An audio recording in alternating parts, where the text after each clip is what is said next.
Dear student, as we know about the subject is very easy. Why we have this subject in the 12th class? The reason is very simple. Less preparation and the maximum marks we can obtain now, so that we can see how the timing in this subject and we can improve in the other subject now. But do you know the fact about CBSE? Only the 8 to 10% student of the CBSE they got a 60 to 70 marks range. In this range they are having now. Out of 70, they have got a 60 to 70 marks, whereas the 20% student of the CBSE, the range of these marks will 50 to 60 marks, whereas remaining student, they are in the below ranges of the 50 now. What are the reasons? If the subject is very easy, where is the marks? Marks is not good now in the CBSE examinations. Why? What are the reasons behind it now? Today we will find out reasons, and after that we will cure all these reasons and we will prepare for the best now. Our motive, our target, less timing we will consume in this subject, and we will got a good marks. We will got a good marks in this subject now. Now, this is the data, last 5 years data. You can check it now. These are the fact about the marks in this subject now. Reasons. What are the reasons? Today we will find out reasons behind it now. We ourselves are the reasons behind it now, because we are not getting much more timing in the subject now, but in the exams what we are required. Suppose if it is the questions in the examinations, feelings are very soft about the questions. Sir, it's a very easy questions, but what will you write? The marks depend on these now. So naturally, if you will use the language, then we will get a good marks in the subject now. Suppose in the examinations, if it is the questions, what is the difference between the walking and the running?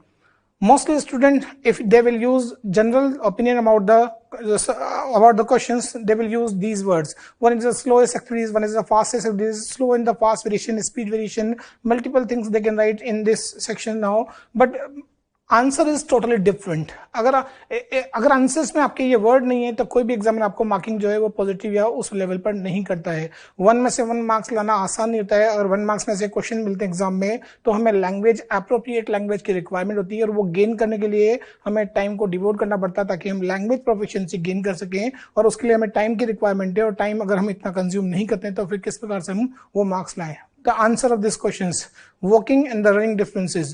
Walking, the contact of the foot remain on the ground. The attachment will not break in the walking.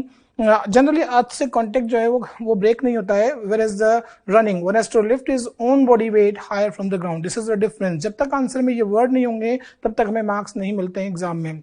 And this is the reason कि language proficiency, it means हमें यहाँ पर बहुत improved language के साथ में हमें exam को फेस करना है, और उसके लिए हमें टाइम की रिक्वायरमेंट होती है. बट बिना किसी टाइम को वेस्ट किए हम कम से कम टाइम में वो लेवल किस प्रकार से जनरेट करें, इस पूरे प्रोग्राम में हम उसी पर फोकस करेंगे कि कम से कम टाइमिंग में आप किस प्रकार से मैक्सिमम आउटपुट निकाल सके. Now this is the reason कि लैंग्वेज प्रोफिशिएंसी इतना टाइम नहीं है कि हम इतना टाइम डिवोट करें, अदरवाइज फिर हमारा इस सब्जेक्ट को लेने का कोई औचित्य नहीं रहता. तो नेचुरली यहाँ पर हमें थोड़ा सा ध्यान देना है, और हमें कम से कम टाइमिंग में किस प्रकार से वो 100% लेवल जनरेट करना है, वो सबसे इंपॉर्टेंट पार्ट होगा इस क्लासरूम का. जनरली सब्जेक्ट के बारे में अगर मैं बात करूं तो प्रीवियस लाइफ की हिस्ट्री में अगर आप सब्जेक्ट को देखें तो अनुभव जनरली मैं समझता हूं कि वो 0 के बराबर है, क्योंकि क्लासरूम में कभी हम लोगों ने ये सब्जेक्ट पढ़ा नहीं है, ना हम स्कूल में क्लासेस अटेंड किए हैं, ना कभी हम स्कूल जाएंगे ना वहां पर हम क्लास करेंगे. मतलब previous experience, we don't know about the subject anything, कुछ भी नहीं मालूम है. और without knowing all these things, if you will face the examinations of 12th class directly, तो नेचुरली प्रॉब्लम वहां पर होती है कि you don't know examiners what they want, what they required, and if you will not satisfied in the answers, then how we will achieve the good marks. So you must know about the examiner's subject, whatever, so that we can use these things in the examinations and we can satisfy the examiners. Marks नहीं मिल रहे हैं वो तो हम जानते हैं कि ये डेटाज मैंने जब लोगों को प्रूव किए उनके बेसिस पर हम समझ सकते हैं कि मार्क्स उस लेवल पर नहीं मिल रहे हैं. कारण क्या हो सकता है? I will put up example. Indian cricket teams, while we are playing in the India, we will win the series continuously.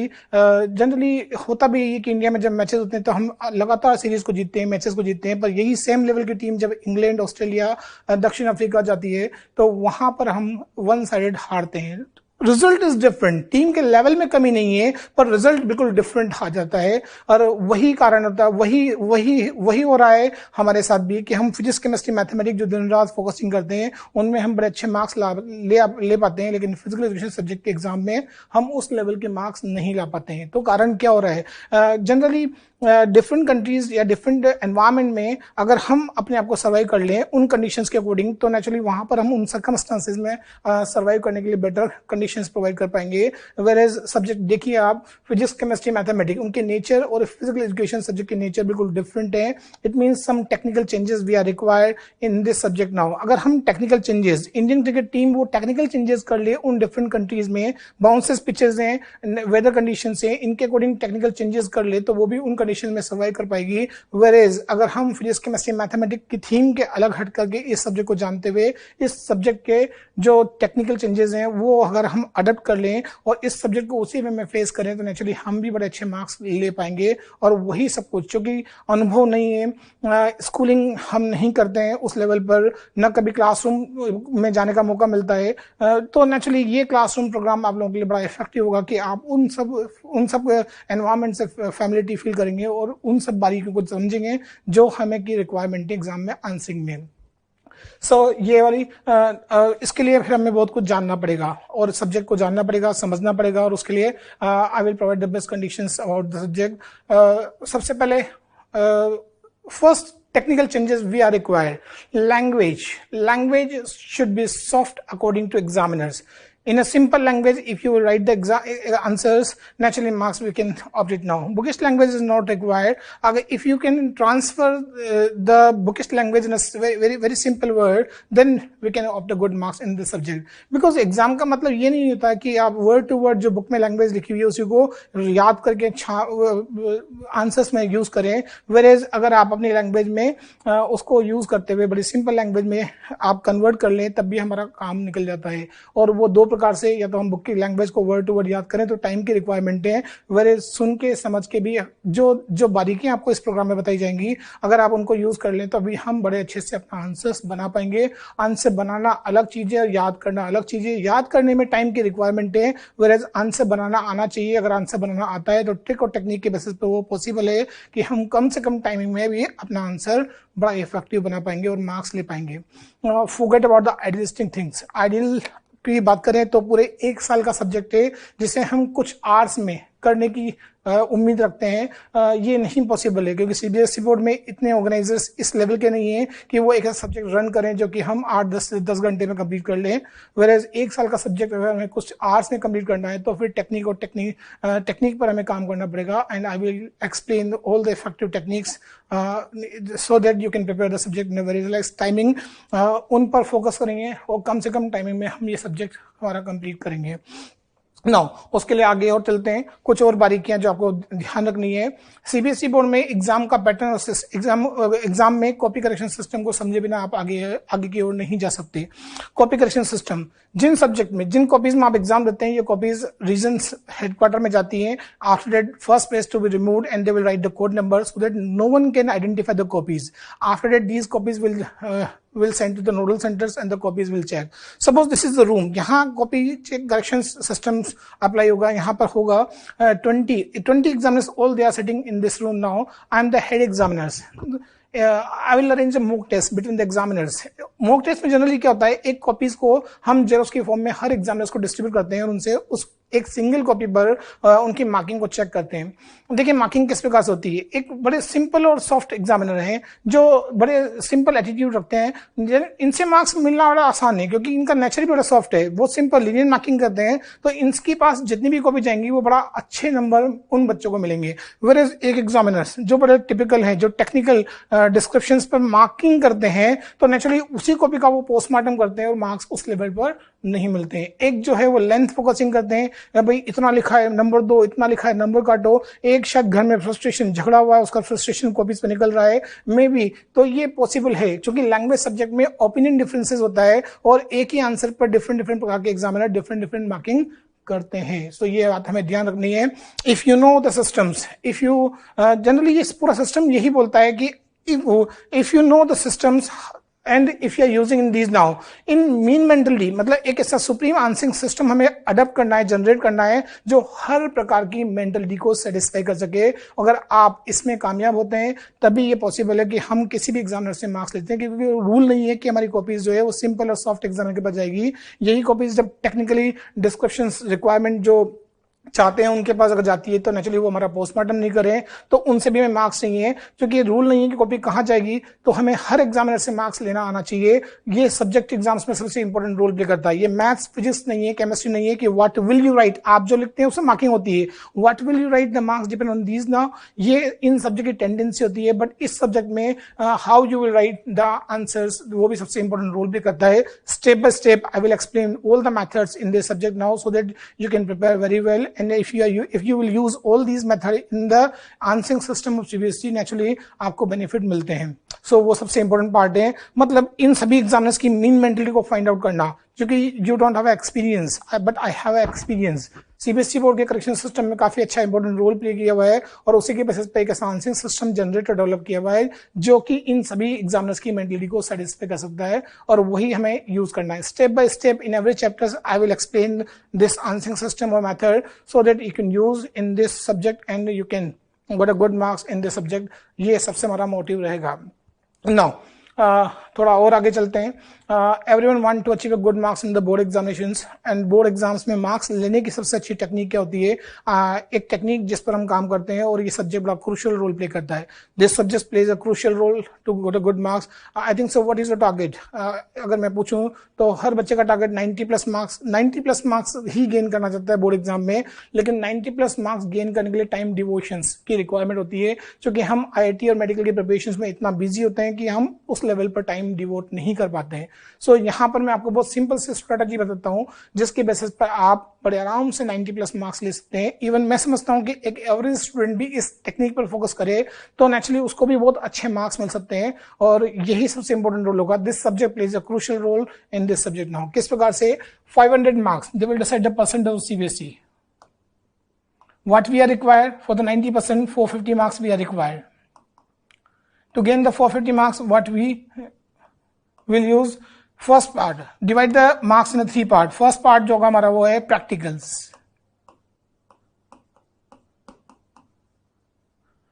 Practicals की बात करें तो physics plus chemistry plus physical education.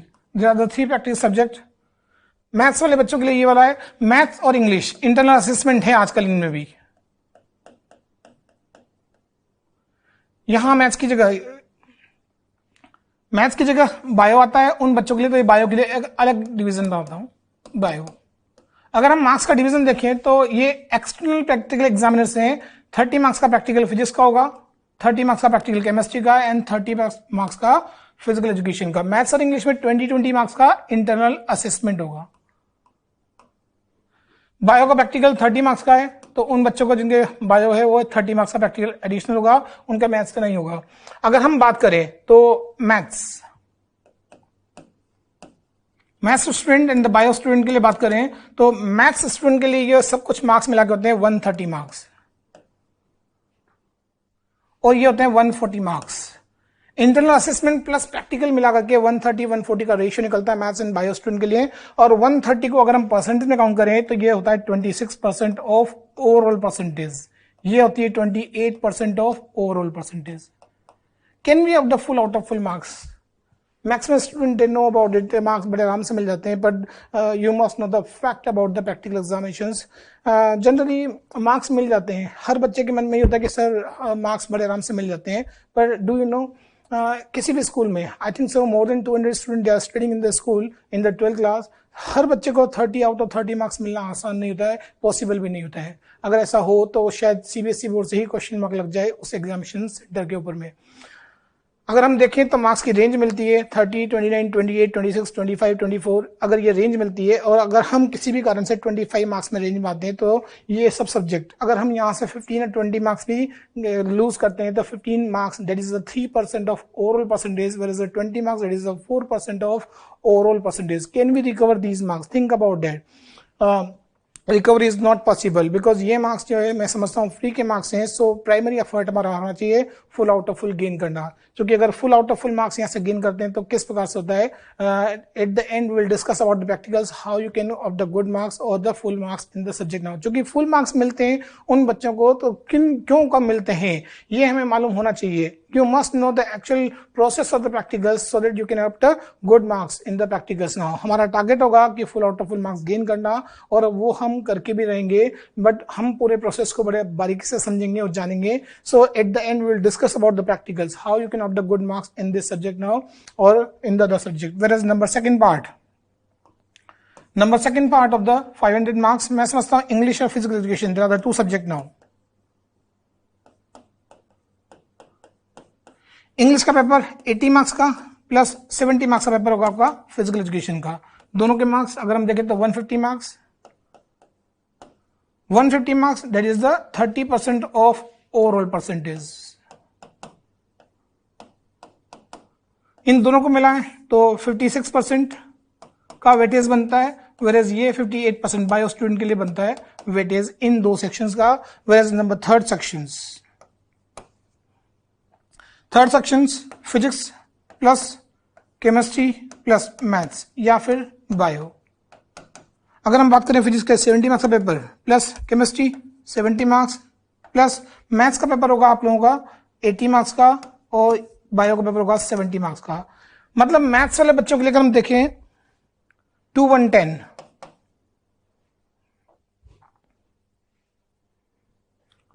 Maths वाले बच्चों के लिए 220 मार्क्स.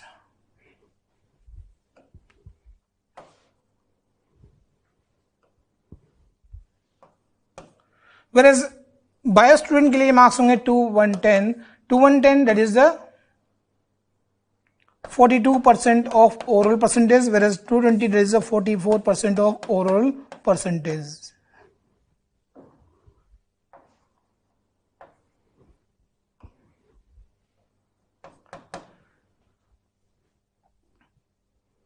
मैथ्स ये तीन सब्जेक्ट जो मेन सब्जेक्ट हैं आप लोगों के, इनका मार्क्स का रेशियो जो बनता है वो 44% बनता है. वेरेज ये दो सेक्शन जो है इनके मार्क्स का रेशियो बनता है 56% और 58%.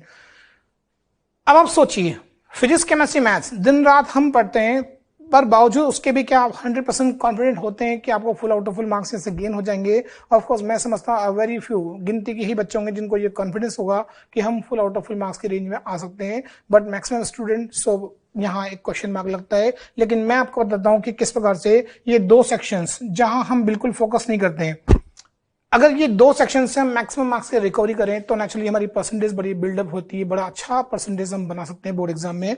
अगर यहाँ से 26% मार्क्स में से एक मार्क्स भी नहीं खोए और इन दो सब्जेक्ट के टारगेट बड़े हाई रखें तो बड़े आराम से हम उस लेवल पर, क्योंकि 56% में से हमारा टारगेट 55% 54% तक होना चाहिए. अगर हम ये मार्क्स की रेंज अचीव कर लें तो नेचुरली फिर यहाँ पर भी हमें सुविधा मिलती है.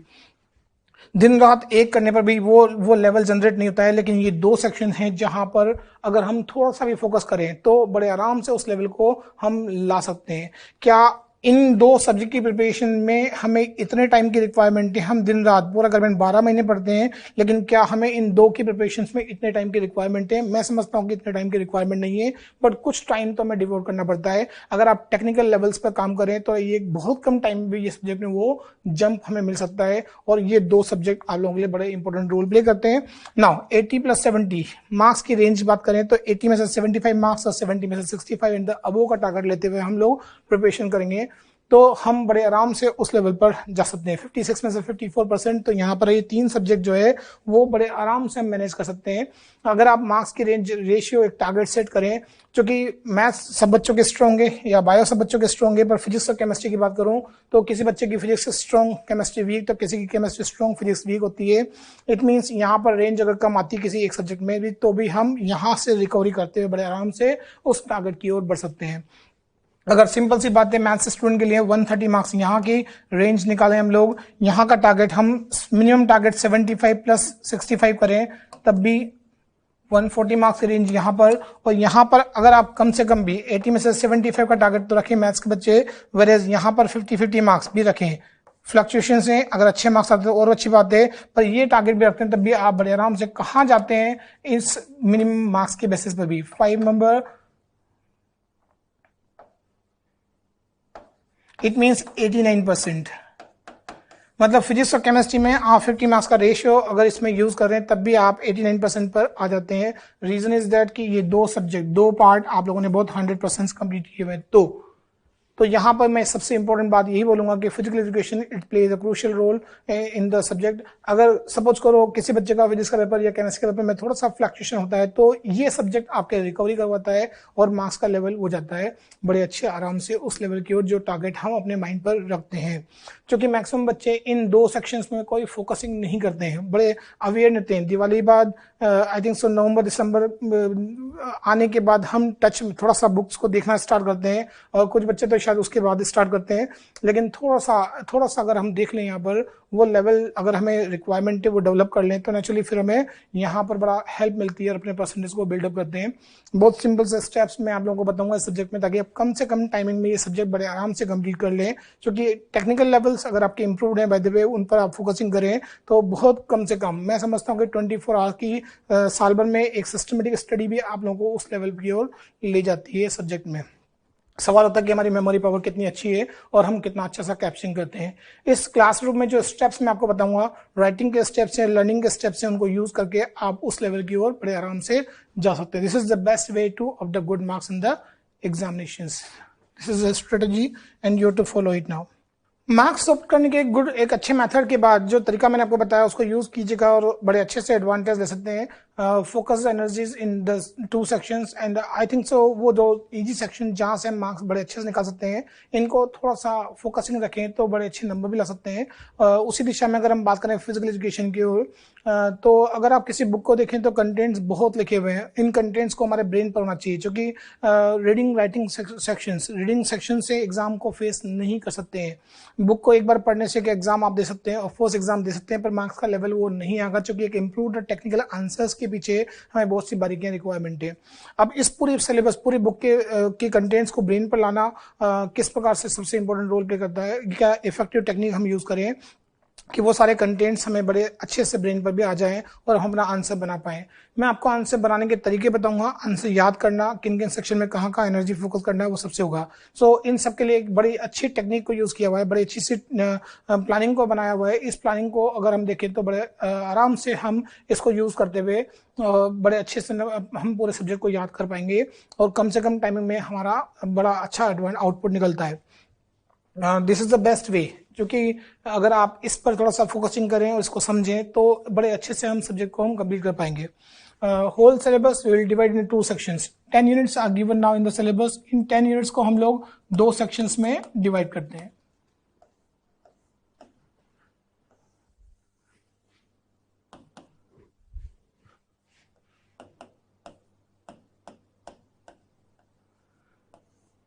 General terms and the specific terms.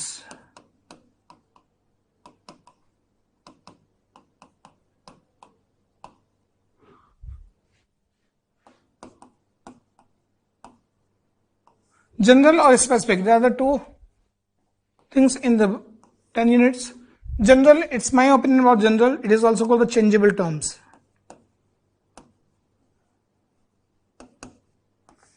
That is the unchangeable terms.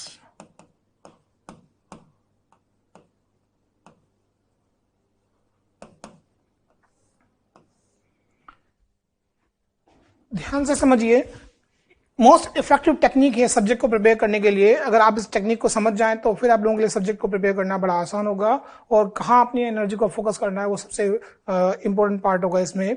General और स्पेसिफिक टर्म्स। जनरल और टर्म्स मैं आपको क्वेश्चंस के आंसर के थ्रू आपको समझाता हूँ कि जनरल और स्पेसिफिक किस प्रकार से काम करती है और किस प्रकार से हमें आइडेंटिफाई करना है। सपोज को एग्जाम में क्वेश्चंस पुट अप हुआ है कि what are the benefits of yogasanas. Think about the questions, the benefits points which are written in the booklet. क्या एग्जैक्टली वो के वही आंसर्स या वो के वही पॉइंट हमें एग्जाम में यूज करने हैं? आई थिंक सो, मैं समझता हूं कि नहीं। Some other benefits which are not written in the booklet we can use all these now. ये सबसे इंपॉर्टेंट पार्ट है कि यहाँ हम समझ गए हैं कि यहाँ पर हम रीडिंग कर लेंगे तब भी हमारा काम चल जाएगा। रीडिंग करने से कुछ सेंस गेन किया, कुछ अपनी लाइफ में जो नॉलेज है उसको यूज किया और हम अपना आंसर बना लेंगे एग्जाम में। आंसर बनाना सकते हैं यहाँ इस टॉपिक का, यहाँ याद करने की रिक्वायरमेंट रिक्वायरमेंट नहीं है, रीडिंग सेक्शन से भी हमारा ये पार्ट बन जाता है। यहाँ पर एक ही मोस्ट इफेक्टिव टेक्निक है जो काम करती है, मिले सुर मेरा तुम्हारा तो बने हमारा। एग्जाम में हमारा आंसर बन रहा है, सुर बुक का सुर मिलाया, अपना सुर मिलाया और एग्जाम में आंसर हमारा बन रहा है। इट मीन्स ये सबसे इंपॉर्टेंट पार्ट है। पूरी बुक का अगर हम देखें तो 60% पार्ट जो होगा वो है जनरल टर्म पर बेस्ड है। मतलब 60% सेक्शंस जो पूरी बुक का है वो अगर हम रीडिंग सेक्शंस में रीडिंग कर लें तब भी हमारा काम चलता है। वेयर एज अनचेंजेबल टर्म्स थोड़ा सा अलग हट करके है ये टर्म्स। एक और क्वेश्चन पुटअप करता हूँ। जनरली अगर आप इसका आंसर सोचेंगे तो क्या होगा वो देखिए। एग्जाम में क्वेश्चन पुटअप है, what are the methods to improve the flexibility of our body, how you can improve the flexibility. अगर आप जनरल ओपिनियन यूज करें तो मैं मोस्टली बच्चों के आंसर्स क्या होंगे, sir stretching, yogasana, exercising, they are the method to improve the flexibility, but answer is totally different. ये वर्ड्स अगर आपने यूज किए तो यू गॉट 0 मार्क्स। यहाँ पर ये क्या, ये क्वेश्चन जो है वो अनचेंजेबल टर्म पर बेस्ड है और आपने उसको जनरल ओपिनियन के अकॉर्डिंग आंसर्स दिया है। प्रॉब्लम यहां होती है ballistic method, slow stretch and the hold method, static stretching method and the dynamic stretching method. If you will use these contents in the exams, marks तो be given, otherwise आप कितना भी अच्छा आंसर बनाइए marks 0 ही मिलेगा। It means यहां पर ये अनचेंजेबल टर्म था और आपने उसको जनरल टर्म में या जनरल ओपिनियन से आंसरिंग किया तो ये 0 की ओर लेके जाता है। ये 40% सेक्शन से आपका जो है वो स्पेसिफिक टर्म्स पर बेस्ड है और इस 40% से 70% पेपर बनता है।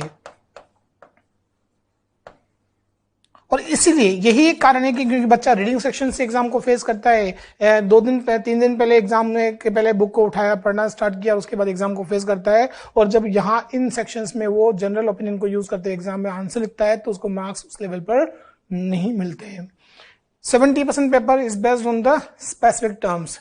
लेकिन ये क्लासरूम प्रोग्राम इस प्रकार से इफेक्टिव रोल प्ले करता है कि इस 70% का 90% सेक्शंस जो है वो हम जनरल में कन्वर्ट करेंगे। मतलब the sense which I will provide in the classroom, अगर आप उसे यूज करें तो इस 70% जो स्पेसिफिक टर्म से जो पेपर होगा, इट मीन्स 40% सेक्शन जो आप लोगों का है, जो इसका 90% सेक्शन जो है वो हम जनरल में कन्वर्ट कर लेते हैं और इस क्लासरूम सेंस को यूज करके भी एग्जाम में अपना आंसर आप बना सकते हैं।